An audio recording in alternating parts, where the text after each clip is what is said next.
निरूपण या शब्दाचा समानार्थी शब्द लिहा. ठीक आहे. पर्याय दिलेले आहेत: विवेचन, लोकाचार, निर्णय, निकेतन. मित्रांनो, निरूपण या शब्दाचा समानार्थी शब्द आहे विवेचन. ठीक आहे. विवेचन म्हणजे एखाद्या गोष्टीचं आपण स्पष्टीकरण करणे. ठीक. एखाद्या गोष्टीचा उहापोह करणे त्याला आपण निरूपण म्हणतो, विवेचन म्हणतो. ठीक आहे.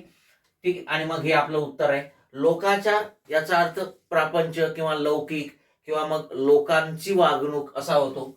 निर्णय म्हणजे तुम्हाला माहिती आहे डिसिजन ज्याला म्हणतो आपण, ठराव. ठीक आहे. त्याच्यानंतर निकेतन म्हणजे तुम्हाला माहिती आहे घर, धाम, आलय. ठीक आहे. हे समानार्थी शब्द आहेत निकेतनला. मग इथे लक्षात घ्या की निरूपण याचा अर्थ होतो विवेचन. ठीक आहे. स्पष्टीकरण साध्या साध्या शब्दात तुम्हाला म्हणता येईल.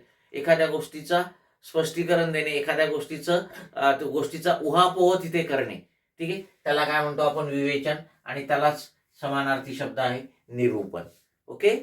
यस.